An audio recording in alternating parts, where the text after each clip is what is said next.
Judas Iscariote. Un nom qui traverse les siècles comme le symbole de la trahison la plus connue de l'histoire. Mais l'histoire que vous connaissez est-elle vraiment complète? Et si Judas n'était pas seulement le traître que l'humanité se souvient? Qu'est-ce qui a conduit ce disciple à un acte si dévastateur, au point de changer le cours du monde? Au début, Judas croyait profondément en la mission de Jésus. Il suivait son maître, attendant avec impatience la promesse d'un nouveau royaume. Mais au fil du temps, ses espoirs devenaient des incertitudes. Le royaume qu'il rêvait ne semblait pas se rapprocher, et les doutes commençaient à dévorer sa foi. Et s'il avait tout misé sur une cause qui ne se réaliserait jamais? Et si Jésus n'était pas le Messie qu'il imaginait? Avec le temps, ces questions devenaient insupportables. Judas cherchait des réponses. Avait-il été trompé tout ce temps? Ou n'était-il qu'un pion dans un plan plus vaste, incapable d'échapper à son destin? Au fond, Judas aspirait encore à un changement, une libération de l'oppression qu'il espérait tant. Mais les réponses qu'il trouva l'ont poussé sur un chemin sombre. Un chemin sans retour. Puis vint le moment qui scellerait son histoire à jamais. D'un baiser, Judas livra son maître. Un baiser qui résonnerait à jamais. Mais comprenait-il à ce moment-là la profondeur de ce qu'il avait fait? La vérité est que, peu après ce geste, la réalité le frappa comme un coup brutal. L'erreur qu'il avait commise, il le savait, était irréversible. Les conséquences n'affecteraient pas seulement lui. Elles façonneraient l'avenir de tous. Et maintenant, Judas se retrouvait piégé dans un abîme de culpabilité. Ce n'était pas seulement un disciple qui avait échoué. C'était un homme consumé par le désespoir. Repentant et complètement incapable d'échapper au poids de son choix. Il se demandait jusqu'où une seule erreur peut-elle condamner une âme. Mais qu'est-ce qui aurait pu amener Judas à prendre cette décision si dévastatrice? Était-il destiné à trahir? Ou aurait-il pu choisir un autre chemin? Un chemin où la rédemption serait possible? Restez jusqu'à la fin de cette histoire et découvrez ce qui a réellement motivé Judas. Les réponses peuvent être beaucoup plus troublantes et familières que vous ne l'imaginez. Judas, encore avec le goût amer de la trahison sur les lèvres, observe à distance tandis que Jésus est emmené par les soldats. Le monde autour de lui semble se figer, mais à l'intérieur de Judas, une tempête violente se forme. Son cœur bat vite, non par fierté ou satisfaction, mais par peur. Que cherchait-il à trouver dans cet acte? Peut-être du pouvoir, de la reconnaissance, une fin à l'incertitude qui le rongeait. Mais au lieu de cela, il a trouvé quelque chose. Judas ressentit le poids de son choix, comme une chaîne de fer attachée à son esprit. L'idée qu'il pourrait aider à provoquer le royaume qu'il désirait tant s'est évaporée devant ses yeux. Tout ce qui restait était une immensité de cul. Et c'est là qu'il réalisa. Ce qu'il avait fait n'était pas simplement une erreur commune, mais la condamnation de sa propre âme. Une erreur irréversible. Le regret qui grandissait en lui se transformait en pur désespoir, chaque seconde pesant comme une éternité. Les pièces d'argent, brillantes et froides dans ses mains, étaient un rappel constant de ce qu'il avait échangé. Ce n'était pas seulement le Messie, mais sa propre humanité, sa chance de rédemption. Peux-tu imaginer l'angoisse de réaliser qu'il n'y a pas de retour en arrière? Que ses choix sont déjà scellés? Judas errait sans but, l'esprit enveloppé d'ombre, cherchant un moyen d'alléger ce fardeau insupportable. Il tenta de rendre les pièces dans un geste désespéré de rédemption, mais il était trop tard. Les chefs religieux le rejetèrent, se moquant de sa misère. La porte du pardon, qui aurait pu être ouverte, semblait maintenant fermée à jamais. Mais était-ce vraiment le cas? Et si Judas avait trouvé le courage de demander pardon à Jésus lui-même? L'homme qui avait pardonné même à ceux qui l'avaient crucifié. La même compassion qui avait lavé les péchés des autres aurait pu être le salut de Judas aussi. C'est la question qui résonne tout au long de l'histoire et qui ne sera jamais répondue. Avant de continuer, dis-moi, as-tu déjà réfléchi au choix que tu as fait? As-tu déjà regretté quelque chose qui semblait irréversible? Peut-être que ton histoire, comme celle de Judas, peut trouver un nouveau chemin de rédemption. Laisse ton commentaire ici en bas avec tes réflexions. Aime cette vidéo. Si cette histoire t'a fait réfléchir, partage avec quelqu'un qui a besoin d'entendre cela aujourd'hui. Et bien sûr, n'oublie pas de t'abonner à la chaîne pour suivre d'autres histoires percutantes comme celle-ci. Maintenant, revenons à l'histoire. Judas, totalement consumé par l'angoisse, réalisa qu'il n'y avait pas moyen de réparer les dégâts. Son cœur était trop lourd pour continuer. Le monde autour de lui semblait se refermer, étouffant, et à chaque pas qu'il faisait, l'avenir paraissait plus sombre. Le remords était une ombre constante qui grandissait à chaque instant. Dans son esprit, il revivait le moment fatidique à maintes reprises. Le baiser sur le visage de Jésus, le regard calme et compréhensif de son maître, même dans la trahison.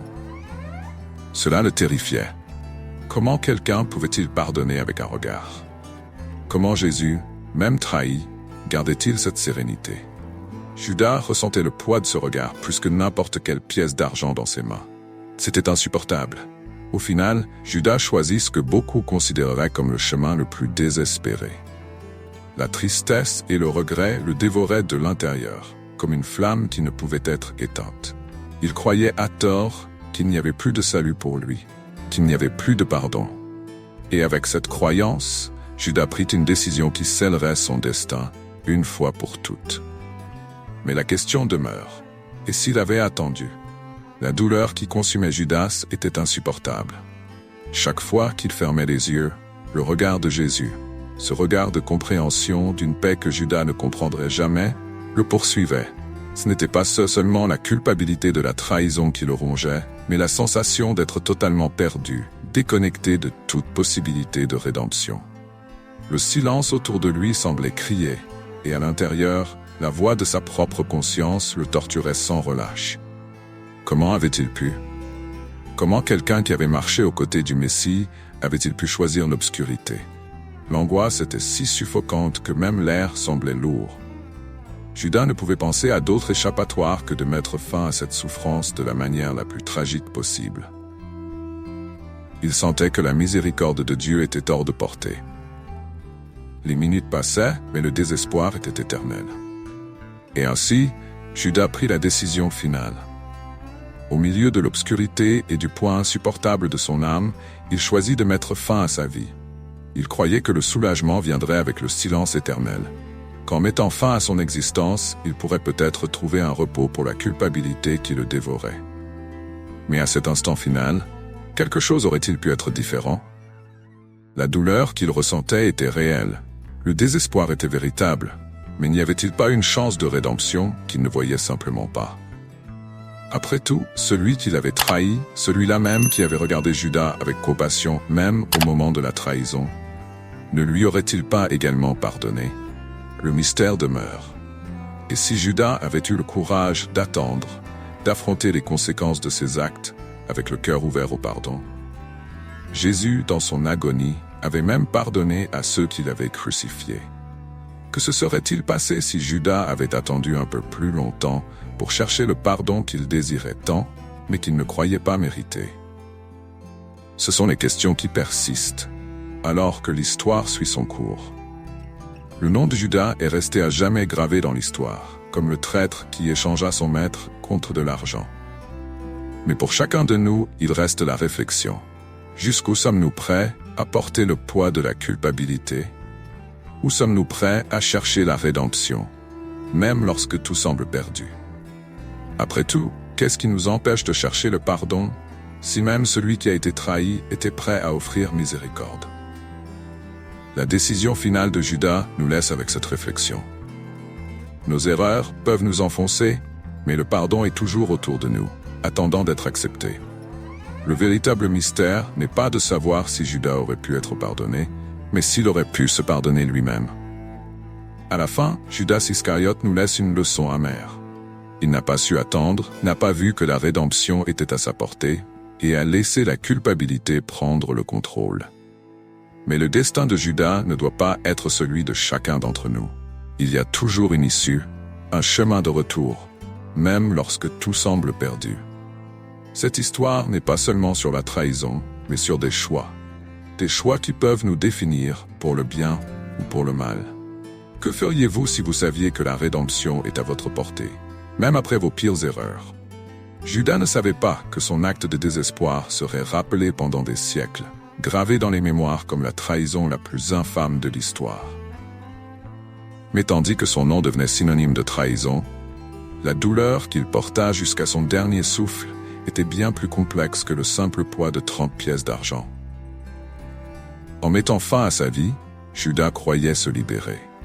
Mais la mort lui a-t-elle vraiment apporté le soulagement qu'il cherchait? Cette corde, ce dernier choix, n'était pas seulement une fuite de la culpabilité. C'était la fin de tout espoir. Le regard de Jésus, le même regard qui l'accompagnait même dans ses pires moments, aurait pu être sa rédemption. Cependant, dans son esprit tourmenté, Judas ne s'est jamais permis de croire que ce pardon était aussi pour lui. Et à cet instant final, qu'aurait-il vu? Dans ces derniers instants, a-t-il eu un éclair de lucidité, une compréhension tardive qu'il y avait une issue? Que la main du pardon avait été tendue tout le temps? Ou son cœur était-il si endurci par la culpabilité que même cela n'aurait pas pu atteindre la paix qu'il désirait tant?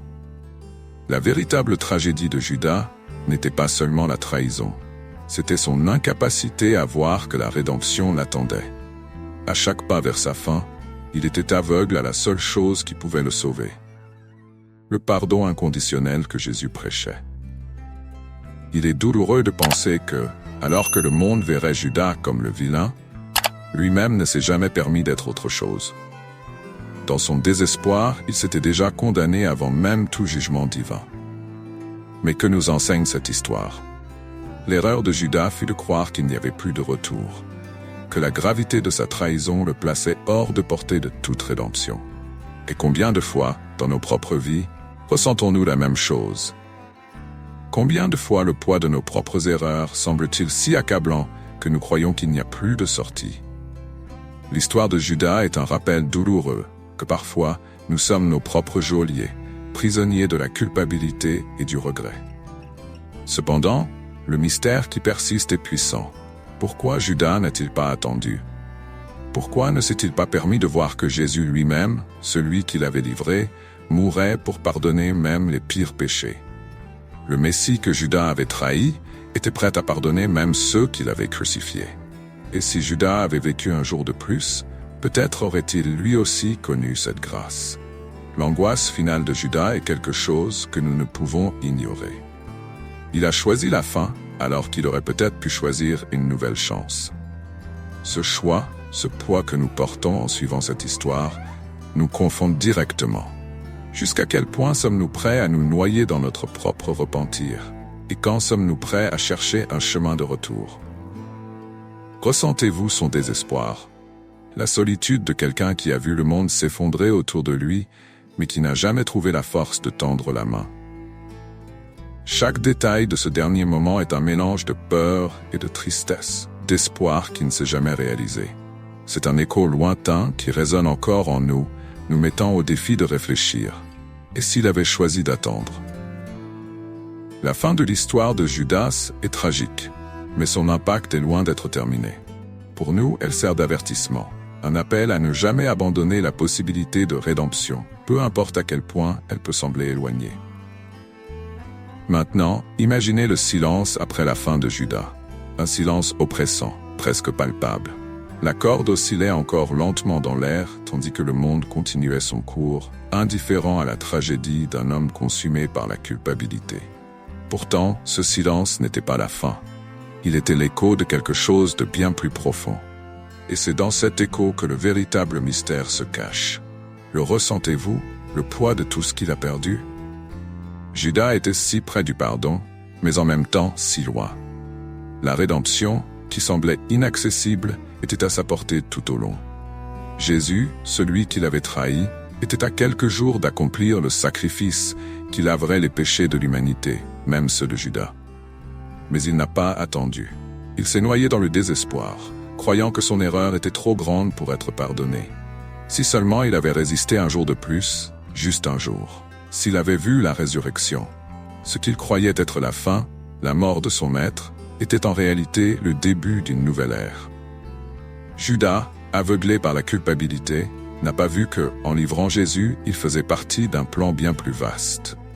Il a chuté avant de comprendre que son acte, aussi terrible qu'il fut, n'était pas plus grand que la miséricorde qui allait bientôt être offerte. Se pourrait-il que, dans ces derniers moments, il ait perçu un éclat de cette vérité? Peut-être que dans la toute dernière seconde, lorsque le poids de la corde a commencé à serrer son cou, il a compris qu'il avait sous-estimé la compassion de celui qui l'avait trahi. Ou bien le désespoir l'a-t-il étouffé avant, ensevelissant toute lueur d'espoir qu'il aurait pu ressentir. L'histoire de Judas est un mystère de choix et de conséquences. Il était si proche d'être l'un des apôtres qui verrait la rédemption s'accomplir, mais il s'est éloigné à la dernière minute. Et nous? Combien de fois nous sentons-nous comme Judas? Sur le point d'abandonner, croyant que notre erreur est trop grande, qu'il n'y a plus de retour possible. Mais la vérité, c'est que, peu importe nos fautes, elles ne sont jamais plus grandes que la possibilité d'être pardonnées. Ressentez l'agonie de Judas. Le vide qu'il a consumé était le même vide que beaucoup d'entre nous ressentons dans nos moments les plus sombres. Ce sentiment d'être au-delà de la rédemption, que peu importe ce que nous faisons, il n'y a pas de moyen de corriger le passé. Mais, et s'il y en avait un? Et si, comme Judas, nous nous trompions sur notre propre condamnation? La leçon que Judas nous laisse n'est pas seulement celle de la trahison, mais celle du désespoir. Il a cru qu'il était au-delà du salut, et c'est cette croyance, plus que n'importe quel acte, qui l'a condamné. Au lieu d'attendre la rédemption, il s'est soumis à son propre jugement. Mais voici le mystère qui demeure. Si Judas avait attendu juste un peu plus, aurait-il été lui aussi l'un de ceux qui recevraient le pardon de Jésus? Nous ne connaîtrons peut-être jamais la réponse. Mais ce que nous pouvons apprendre, c'est que le pardon est toujours possible. Même lorsque nous pensons que tout est fini. Maintenant, il ne reste qu'une seule question. Jusqu'où êtes-vous prêt à aller pour chercher votre propre rédemption? Car tout comme Judas, nous sommes tous confrontés à des moments de désespoir, des moments où nous croyons qu'il n'y a plus d'issue. Mais contrairement à lui, nous avons encore du temps. Judas a choisi le silence éternel, mais ce qu'il n'a jamais su, et ce qu'il ne verra jamais, c'est que l'histoire ne se termine pas avec son erreur. Le monde a continué, mais les conséquences de son choix sont restées gravées, non seulement dans les pages de l'histoire, mais aussi dans les âmes de tous ceux qui un jour ont porté le fardeau de la culpabilité. Et vous, ressentez-vous ce poids? La douleur insupportable de croire que tout est perdu, qu'il n'y a plus de retour possible. La grande ironie de l'histoire de Judas est qu'il était plongé dans un mystère, qui, s'il avait attendu un peu plus longtemps, lui aurait révélé la plus grande vérité de toutes. Il n'y a pas d'erreur qui ne puisse être pardonnée. La croix qui s'est dressée quelques jours plus tard, le sacrifice qu'il ne verrait jamais. Cette mort tragique de Jésus qu'il avait contribué à orchestrer serait, en fin de compte, le chemin même de la rédemption qu'il cherchait tant. Le sang qu'il croyait avoir condamné avait en réalité été versé pour le sauver, et il ne le saurait jamais. Pouvez-vous imaginer la profondeur de cette erreur? Judas n'était pas seulement proche de Jésus de son vivant, mais son acte faisait partie du plus grand plan de rédemption de l'humanité. Ce qu'il pensait être la ruine de tous a en fait préparé le terrain pour le salut de beaucoup. Le désespoir qu'il a consumé, l'aveuglant à toute forme d'espoir, l'a éloigné de la vérité la plus simple. Jésus était prêt à pardonner même la plus profonde des trahisons. Que nous reste-t-il alors? Nous ressentons cette vérité résonner en nous. La leçon que Judas a laissée sans le savoir. Le repentir qui nous ronge, la culpabilité qui nous pèse, tout cela peut être transformé si nous ne nous précipitons pas pour nous condamner. Imaginez. Judas aurait pu être restauré tout comme Pierre qui a également renié Jésus. Pierre aussi est tombé, mais il a trouvé le chemin du retour. Judas cependant a été détruit par la croyance que son erreur était plus grande que le pardon. Et vous? Combien de fois vous êtes-vous laissé dominer par ce sentiment? Combien de fois vous êtes-vous demandé si vos échecs, vos erreurs, pouvaient être surmontés? Combien de fois vous êtes-vous senti comme Judas, pensant que l'abîme était la seule issue? Mais voici le mystère. Il y a toujours un autre chemin. Il y a toujours une chance de réécrire notre propre histoire, si nous avons le courage d'attendre, de regarder au-delà du désespoir et de tendre la main pour recevoir le pardon qui est là. Toujours à portée. La fin de Judas n'a pas seulement marqué la fin d'un homme, mais aussi la fin d'une opportunité. Ce qu'il ne saura jamais, c'est que dans la résurrection de Jésus se trouvait la réponse à son tourment. Il ne saura jamais que le regard de pardon qu'il redoutait tant, qui le hantait dans ses nuits sans sommeil, était le même regard qui aurait restauré son âme, s'il avait seulement attendu un peu plus. C'est la tragédie la plus profonde et la leçon la plus puissante. Ce n'est pas seulement une question de trahison, c'est la manière dont nous laissons le désespoir décider de notre destin. Judas croyait que son histoire était terminée, mais en réalité, elle aurait pu encore être rachetée. Cependant, il a choisi la fin avant de permettre au pardon d'écrire le dernier chapitre. Et maintenant, la question demeure. Commettriez-vous la même erreur? Dans vos moments de douleur la plus intense, vous laisseriez-vous sombrer croyant qu'il n'y a plus d'espoir? Ou auriez-vous le courage que Judas n'a pas eu? Le courage d'attendre, de croire que même dans les pires erreurs, le pardon est toujours à notre portée. Ressentez le poids de ce choix. Et souvenez-vous, tant qu'il y a de la vie, il y a encore de l'espoir. Et ainsi, dans le silence du choix de Judas, le monde est témoin de la tragédie d'un homme qui a marché aux côtés du Messie, mais s'est perdu dans le labyrinthe de sa propre culpabilité. Chaque pas qu'il a fait vers sa fin était marqué par le poids de la condamnation qu'il s'était lui-même infligée. Mais aujourd'hui, en regardant son histoire avec la distance du temps, un plus grand mystère se révèle. Judas n'avait pas besoin de tomber si bas. Il était si proche, si absurdement proche de la grâce qu'il croyait hors de portée. Sentez cela un instant. Le désespoir qui l'engloutissait, les nuits sans sommeil, les heures interminables de repentir. Tout cela aurait pu être dissous par un seul acte de rédemption, le même pardon que Jésus a offert à chaque pécheur, à chaque échec humain. Ce que Judas n'a jamais compris, c'est que son erreur ne le rendait pas spécial. Il n'était qu'un parmi tant d'autres qui avaient échoué. Et la plus grande leçon de toutes, le pardon que Jésus offrait est infini. Pour ceux qui l'aimaient, pour ceux qui le suivaient, et oui, même pour ceux qui l'avaient trahi. Et si Judas avait attendu? Et si au lieu de succomber au désespoir, il avait couru au pied de la croix comme Pierre l'a fait? Imaginez un instant. Jésus, suspendu à cette croix, l'aurait regardé de la même manière qu'il regardait tout le monde, avec compassion, avec un amour inconditionnel. Un amour que même la trahison la plus amère n'aurait pu effacer. Si Judas avait attendu, il aurait vu le sacrifice qui couvrirait même ses pièces d'argent tachées de culpabilité. Voilà la véritable profondeur de l'histoire. Pas seulement la trahison en elle-même, mais ce qui est venu après. Parce que la véritable erreur de Judas n'était pas le baiser au jardin de Gethsémani. C'était le baiser du désespoir qu'il avait scellé dans sa propre âme. Il s'était condamné avant même que Jésus ait eu la chance de lui montrer que la croix n'était pas la fin, mais le commencement de quelque chose de bien plus grand. Un sacrifice qui ouvrait la voie à la rédemption, même pour le traître. Et nous, combien de fois agissons-nous comme Judas, en croyant que nos erreurs sont trop grandes pour être pardonnées? Combien de fois nous sommes-nous convaincus que le pardon n'est pas pour nous? Voici la véritable leçon chrétienne. Le pardon du Christ est sans limite. Il n'y a pas de profondeur de péché que le sacrifice sur la croix ne puisse atteindre.